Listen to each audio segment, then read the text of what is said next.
Story: Ein Tag im Supermarkt. Max steht früh am Morgen auf.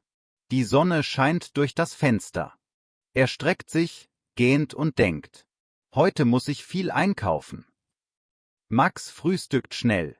Er trinkt einen Kaffee und isst ein Brötchen mit Marmelade. Dann zieht er sich warm an, denn es ist ein kühler Frühlingstag. Max nimmt seine Einkaufstasche und geht zur Haustür. Draußen hört er die Vögel zwitschern. Er geht die Straße entlang und freut sich auf den Supermarkt. Am Supermarkt angekommen, nimmt Max einen Einkaufswagen. Er sieht viele Menschen, die ebenfalls einkaufen. Es gibt Kinder, Familien und ältere Leute. Max denkt, es ist schön, dass so viele Leute einkaufen. Zuerst geht er zum Obstbereich. Die Äpfel sind rot und glänzen in der Sonne.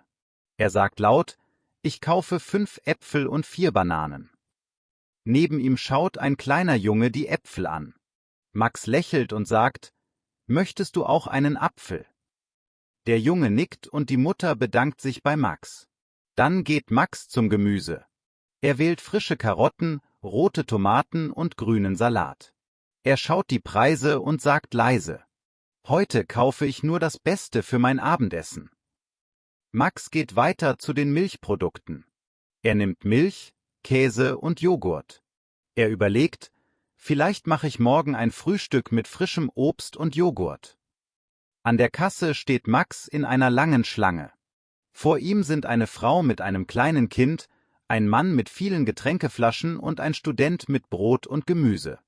Max wartet geduldig und schaut sich um.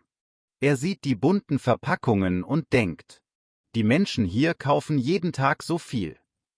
Als Max an der Reihe ist, lächelt die Kassiererin freundlich. Sie sagt: Guten Morgen. Haben Sie alles gefunden? Max antwortet: Ja, danke schön. Alles ist sehr frisch. Er bezahlt mit seiner Karte und packt alles vorsichtig in seine Tasche. Draußen geht Max langsam nach Hause. Er genießt die frische Luft und hört die Vögel zwitschern. Er denkt: Ich liebe es, wenn alles gut vorbereitet ist. Zu Hause stellt Max die Einkäufe in die Küche.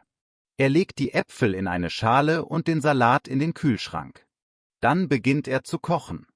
Er schneidet das Gemüse, kocht Nudeln und bereitet einen frischen Salat zu. Während er kocht, denkt Max: Es macht Spaß, selbst zu kochen. Ich kann alles genau so machen, wie ich es mag. Am Abend sitzt Max am Tisch und genießt sein Essen. Er nimmt einen Bissen von der Salat, probiert die Nudeln und sagt zufrieden: Heute war ein wirklich guter Tag. Nachdem er gegessen hat, räumt Max die Küche auf. Er denkt über seinen Tag nach und sagt leise zu sich selbst: Einkaufen macht Spaß, besonders wenn alles so gut funktioniert. Bevor Max ins Bett geht, schreibt er eine kurze Einkaufsliste für morgen. Er lächelt und denkt: Ich freue mich schon auf das nächste Mal. Danke, dass ihr heute mit Max Deutsch gelernt habt. Wenn euch das Video gefallen hat, abonniert den Kanal und aktiviert die Glocke, damit ihr keine Geschichten verpasst. Wir lernen Deutsch Schritt für Schritt mit einfachen und interessanten Geschichten. Bis zum nächsten Video. Tskas.